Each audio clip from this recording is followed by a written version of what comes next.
People have asked me, even people inside the company, like, why should we be the ones that are breaking ground on this? Why should we be the ones investing in automating this when nobody else is? And I said, because we're Howard Hughes. Who else is going to do it?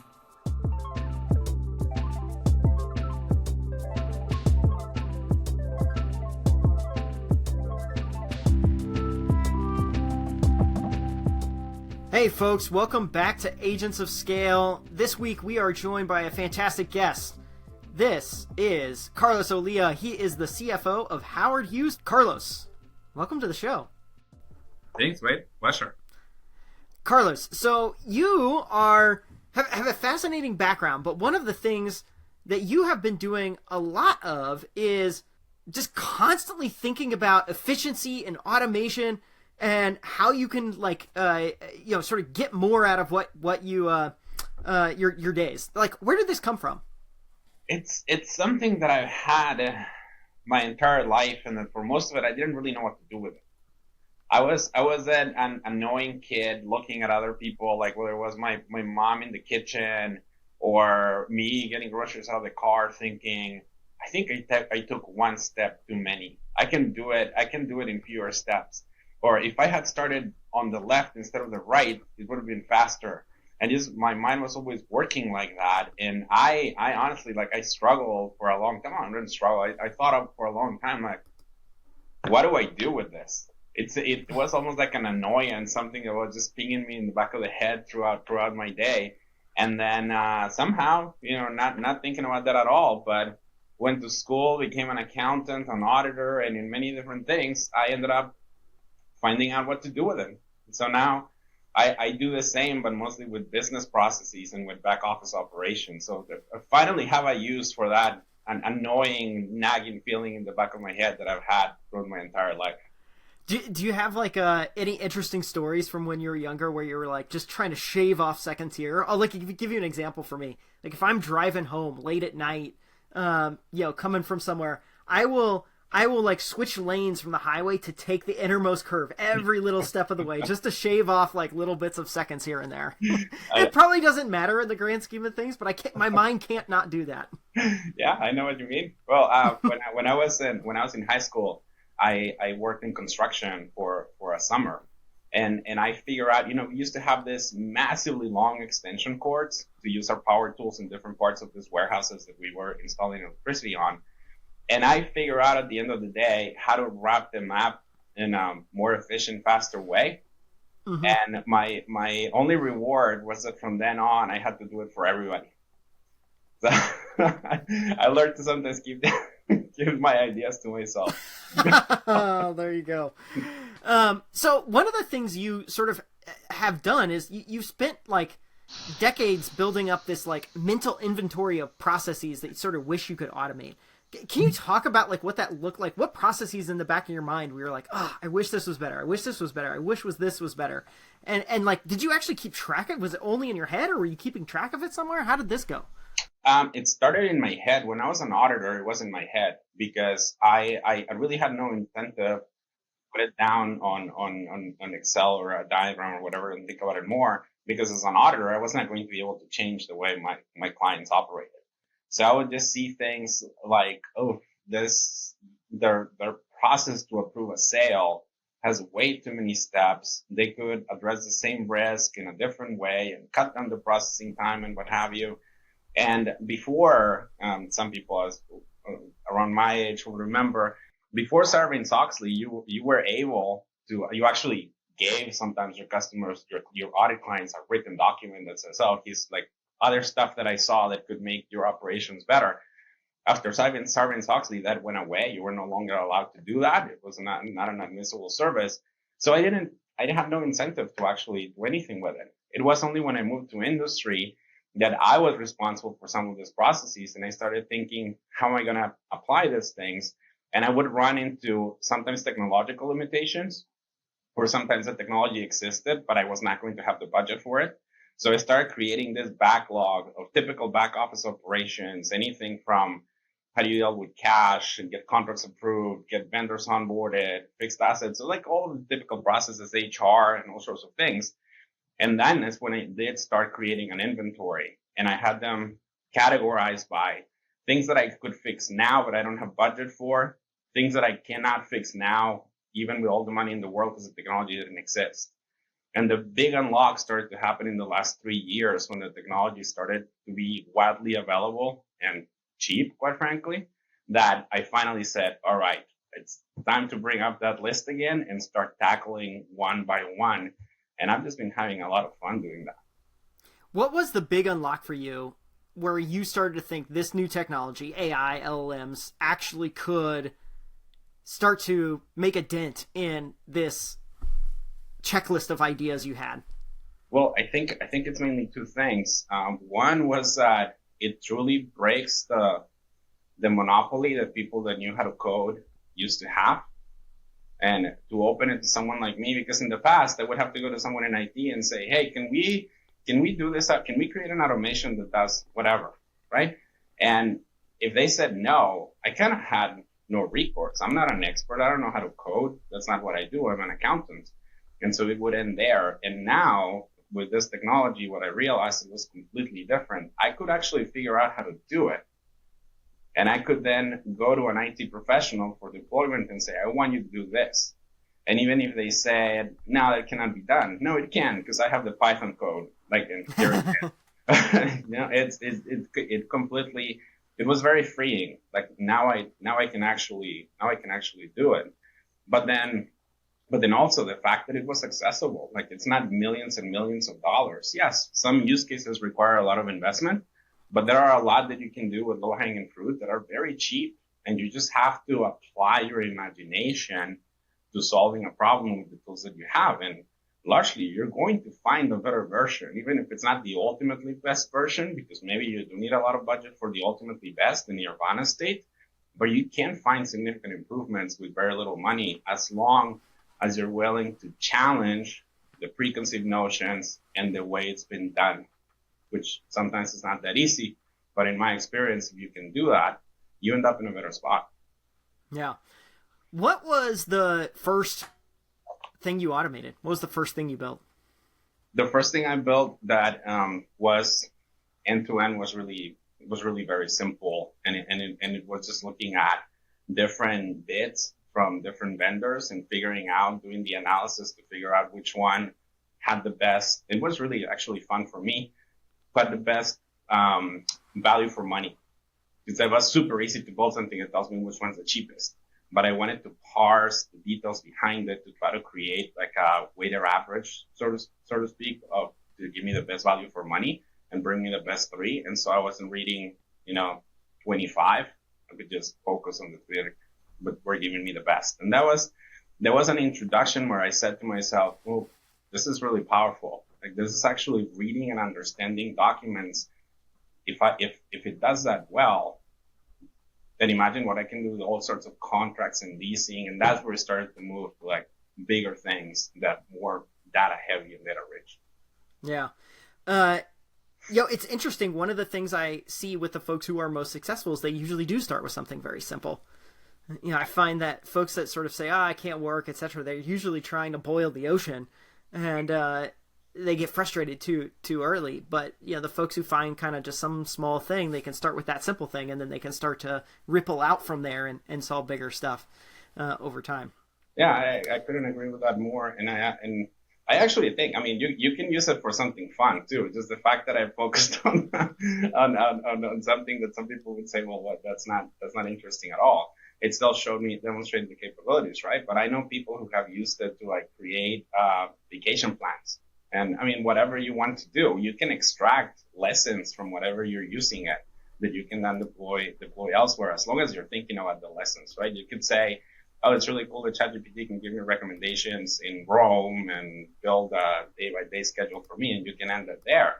Or you can look at that and think, this took input from many multiple sources. It took constraints into consideration like time and money, and it gave me a well-reasoned answer. And you can say to yourself, I can use that for a lot of other things inside my company, not just for my vacation. So one of the things I'm most curious to hear right now, I think if you go talk to many CFOs, your peers in this position, you'll often hear folks saying, hey, I'm trying to measure the ROI of this. I'm trying to justify the spend. And so while they're all over here trying to justify the spend and the deployment, you're actually out here automating the heck out of stuff. Mm-hmm. What do you think is different about your approach compared to what you see from your peers? Almost every day somebody tells me, oh, you're a very different CFO. And I think that 80% of the time is not meant as a compliment. I mean it as a compliment. I appreciate that. Thank you. I think that is precisely that I'm thinking different, a little bit different, the 80%, and that's why. But I think it's a foundation of all of this time that I spent identifying inefficiencies, right? And it is hard to measure ROI. I'm not going to lie. It is difficult. But at the end of the day, I see it in my G&A load. And so when people have asked me, like, why are you so focused on this? Because, well, one, I like it. But from a pure CFO standpoint, I want to cut overhead. I want to run a very, very efficient and effective platform at a very, very low cost and give that money back in value to my shareholders. And so I see it as directly related to the remit of the CFO to try to deploy technologies to run an efficient platform. And so that's, depending on who I'm talking to, the one the straight CFO answer, that's why I do it. And people who don't do it, I think they're missing an opportunity, because otherwise you're literally paying too much to run your platform. And why would you? I'm curious, did you have, most people have to go to the CFO to sort of convince them to do this stuff. Mm-hmm. You are the CFO. Did you have people that you were trying to, get budget from, convince this to do this? Or because you're in this role, how do you think about your role differently in sort of enabling Howard Hughes to drive this change? Yes. Well, I mean, we are a public traded company. It's Howard Hughes Holdings. It's a public traded company. And I had to go to the board. We started asking by very, very little money, just to say, hey, there's something here with this blockchain and AI stuff that has enterprise value, and we want to explore it. And then when we started delivering on some use cases, then it started to switch, and the board now is the one saying, you have to go faster, you got to hurry up. All of those other things that you haven't started, you got to start, you got to get it done. So it was at first it was a risk. We had to use our political capital, so to speak, inside the company, our credibility, to say, I'm going to ask you for some money for something that we don't know, quite frankly, if it's going to work, but we think it will, and we're going to take it very seriously. And then after that, you deliver and you get all the credibility and you get the support. And now it's like, okay, now it's on you to really transform the way we do business. And that's thankfully where we are today. Were some of those early wins that got the board to say, you have to go faster? Yes, some of them were, we used to have operations in New York, and we gamified a lot of our property, and it started driving traffic into the property because people wanted to be there and kind of play the little game that we have created. And it, for the time that we had it, it transformed into real money. And then the second one was a lot more back officey. We started to show what we showed, that we could abstract leases, which is something important in the real estate industry. Every time you sign a lease, you have to extract the important information that you need, so that I know how much rent to bill you and when, and who you are and which unit you're going to be in. And that's normally been a very, very manual process. And when we were able to show that, you can now automate it with a high degree of accuracy, actually more accurate than a human does it, that was a big switch. That was a big switch, because it's a known problem in the real estate industry that everybody deals with.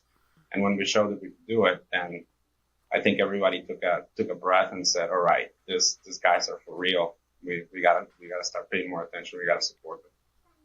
Maybe to paint a picture for folks who are, in a similar shoes, like what was required to get this done? What did you need from, people, tools, skills, things like that to pull these off? Yeah, that's a really interesting question. I mean, you need, I'll speak from my experience. I needed to make time, because I'm still the CFO of the company. I still have to do all the other regular things that a CFO does. So I needed to become even more efficient with my time so that I could dedicate some hours of my days and weekends um, to ideate. I really do think that your own imagination is the limiting factor when it comes to this. It's not the tools anymore. It's not the budget so much. It's your own imagination. So carve out time to just think about how you're going to attack a problem and potentially redesign a process. Then I also think that you cannot be successful, or perhaps it's a lot more complicated, if you don't at least have a small set of people who are also thinking like that. You need that team that can create something that then you can use and take to everybody else and start changing hearts and minds, right? But if you don't have the people that don't look at you like you're insane and that say, oh no, actually that sounds like it could work. Like we should try to do it. Then you need the small tiger team. And I'm really, really grateful that we were able to assemble it here. And with that team, we've been able to start changing people's minds. And I don't think it would have been possible, again, if you don't carve time to just imagine a different way of doing things, a better way of doing things. And then you need to have a core group of people that can share your vision about what you want to do. With those are those folks from finance, accounting backgrounds? Are those folks from a different set of backgrounds? Like, no, we have people from traditional IT background that are putting aside the relational databases and their coding languages and are embracing this. But we also have people from a startup environment that have said, this is interesting because you have Howard Hughes, large accelerated filing, public company, with all the trappings of enterprise. We're supposed to be slow and boring and whatever. And some of them realized these guys are moving at startup speed with enterprise resources. There are opportunities there. And so we were able to attract a couple of them that had like an amazing impact on what we're doing. Yeah. Is there a certain like stack that you would recommend? Like, say you've got another CFO that you're sort of sitting down and talking to, and like, hey, here's some of the things you probably need to go get. Here's you need these like entrepreneurial, like, mad scientists that kind of need to be there. Here's some tools that if you kind of do this, like, you're probably 80% of the way there. I mean, if I were to start again from the people environment, you definitely need people with an entrepreneurial mind. Mm-hmm. And in some areas it's harder to find than others, right? You can get people straight from the startup world that are very entrepreneurial by nature. In IT, not everybody's entrepreneurial. In accounting, it's hard to find entrepreneurship. And so, but you need it. That has to be the vein that you all share. And you just look at it with your different technical lenses, but you all have to share, in my view, the entrepreneurial mindset to really get after it and act with the urgency of a startup. As far as tools, I mean, that's a lot harder because, as you know better than me, I'm sure, everything is improving so quickly that the one thing that I would say is, like, you can't go chasing every newest development because then you never do anything. And if you start to build on something, pick your platform, make sure that it fits for the use case that you have. And unless something drastic changes, stick with it. Because everybody else is going to come up with incremental improvements, but so is the one that you're using. So stick with it, deliver it, and then for the next use case, go through the process again. And for the next use case, the platform that you used before might not be the best one. That's fine. But we had a few starts and stops in the beginning where we were chasing, the next version of all of the LLMs that you know. And then we're like, guys, we're not achieving anything. We're just like switching every 5 minutes. That doesn't work. So I would always recommend just do your research first. Start with one. If it works for your use case, just stick with it. Don't chase the next one because you won't do anything. Let's stick on this culture topic. So, Howard Hughes has this like innovation legacy, sort of attached to it, and I think that's something you take pretty seriously in your role. Like, what are the things you do to instill that throughout the company, but also in a function, to your point, that doesn't always have a reputation for innovation?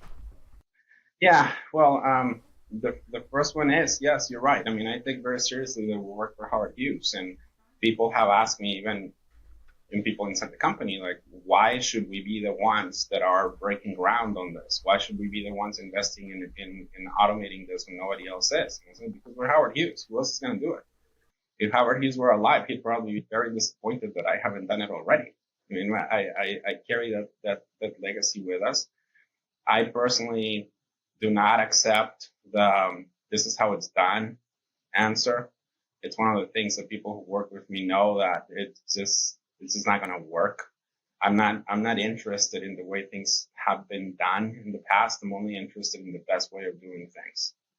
And yes, okay, this is coming out of the CFO office where I'm supposed to be more about just stable processes and stable procedures, and I am, but I want to have better processes and better procedures. So I'm not giving you a really good answer because to me, again, it's not a lot of conflict in my mind. The more efficient I am, the better I am as a CFO. So for me, it works. I know that it might not be the stereotypical approach, but for me, it works. So it's obvious to you. What are the things that, like, were there tactics or mechanisms that you use to get others to sort of see the world the same way as you? Yeah, well, I started by thinking, like, how do I win people over? And that's why I tackle first things that everybody hates to do, and that has worked out so far. So I think it's what's the first most hated thing in your world that you're like, ooh, if I get this, everyone's going to be on board? Yeah, well, believe it or not, like the lease abstraction piece is pretty despised in the real estate industry. Yeah. You have to do that, and then we're now tackling CAM. We've done a couple other things, but I mean, big processes that we haven't deployed yet because they do need a lot of testing and controls, but we will. Like the way you procure is something that makes people's life very difficult, and we're about to change that completely very soon. So I've realized quickly that it's not just about the technical aspect of efficiency, because then you don't want people to sabotage it, and people can, intentionally or unintentionally, they can. So just win them over by fixing their problems in a way that also solves mine. Yeah. I mean, that makes a ton of sense. Like, if you're gonna, it's hard, even if you're, maybe antagonistic to this process, if your life is getting easier because you're going to solve it for them, it's hard for you to be an anti. I'm curious, I often see sort of companies sort of have these like couple buckets. You've got these sort of like early adopter evangelists are sort of all in on this way in of working. There's kind of this big middle where it's sort of people are like, I'm not opposed to this. I'm not like for it. I just, I'm just here to get work done, or kind of just go along to get along type. And then you'll have kind of these camp that might actually be like actively resisting this stuff. How do you work with the early adopters to sort of bring these along? How do you sort of prevent the antagonistic folks from slowing you down, and then hopefully like move more of that middle group of people into this like full automation mindset? Yeah, look, I'm not going to lie to you and tell you that we have it all completely figured out, because we don't yet, and I don't know that anybody does from all that I've been researching and reading and talking to people. But so the first group, that group that gets excited about it and what have you, well, we have we call HHX, which is our innovation group inside Howard Hughes, a really good program to keep them engaged, to get them recognition. Basically, is to make them feel good for the value that they're creating, and that attracts some other people from the middle into that first group of evangelizers. For the people in the middle, it takes longer, but one of the things that works really well is, again, let me show you how you can do something that takes you 4 hours and that you don't like to do, and maybe you can do it now in half an hour and you win some.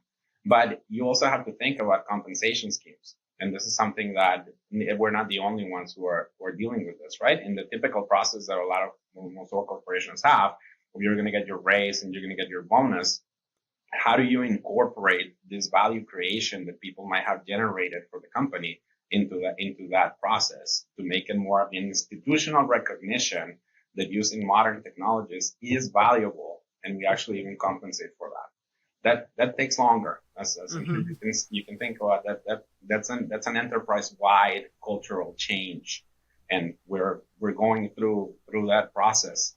And then ultimately, some of the people who are antagonistic. Look, I mean, I think, this is something that I'm sure everybody will deal with. I think you need to give them opportunities to embrace, at least to a certain degree. And if they don't, the reality is that people like that mostly end up self-selecting out, because when you change the world from under them, they just don't like it. Mm-hmm. And sometimes you also have to help them be happy somewhere else. To be honest, I don't say it as a euphemism. Yeah. I mean, nobody should work in a place that you hate. If there are opportunities to go find another job where you can be happy, then maybe sometimes I haven't had to do that, but I'm not naive. I mean, there is the realm of possibilities, and maybe sometimes that has to happen. Yeah. This is probably a good point to step back, because it seems like Howard Hughes, both the individual and the business and the culture, play a big role in how you and the company have been able to sort of navigate this moment. Like, tell us a little bit about Howard Hughes, the individual, the company, the culture he sort of set out, that maybe the rest of us can learn from. Sure. Well, I mean, a lot of people know about Howard Hughes from movies and other things, but most people tend to stay with the image in their minds of his later years, when unfortunately he was suffering from mental decline and he had the long hair and not coming out of the hotel room. But before all of that happened, he was the ultimate innovator. Like, this was a person, and I like to emulate this way of thinking, even though I'm not nearly as successful as he was. But this was a person who would look at reality and say, I don't accept that. I am going to change it. And if I don't care that nobody else has figured out how to do it, I'm going to be the one that figures out how to do it. And it started with the drill bit, and it only moved on from there. Everything he did in aviation, aerospace. I mean, a lot of people don't know, but he had influence on the moon landing. He had an influence on many, many, many different things that have shaped the world we live in. And we don't even know about it, right? But that he had that mentality, and I like that mentality. Reality doesn't have to be the way it is. It only remains the same way because we don't do anything about it. And I like to do something about it in the small part of reality that I operate in. And as far as the company, we're incredibly lucky. We have an amazing board of directors. I mean, led by our executive chairman, Bill Ackman, that everybody knows, incredibly successful. And so they challenge us to be better. They challenge us to do our best. And so that's an environment that works. When they're asking you, like, be better, be best. Your company is different. We build cities. Nobody else does that. So do it better than anybody else. Challenge preconceived notions. Be the best that you can be. That's the challenge that we get from the board every time we have a conversation. And so it fits very, very well with this culture that we're building, trying to be better at everything we do. Yeah, I have to imagine that mindset is very valuable in a moment like this, where the company is already culturally more disposed to innovation and thinking differently versus, maybe a more traditional enterprise company where it's, let somebody else go first on this. Let's wait to measure the risk and figure all this other stuff out first. That's right. And look, that are things where we don't take the risk if we don't have to. We're not just reckless risk takers. On the contrary, like we hedge our risk when it makes sense, and we can be very financially disciplined and not big risk takers there. But in other areas, like if anybody ever visits one of our communities, the Woodland, Summerlin, Richland, Ward Village in Hawaii, or the one that we're building outside of Phoenix, Doralis, you will see aspects that are different from other neighborhoods where you've been. So we've in our areas of expertise, in areas where we can lead, we do lead, and we want to lead. And we say it in our communities. When you visit one of our cities, you might not even know that it's a Howard Hughes community, but you will feel differently. You will feel that that's a special place.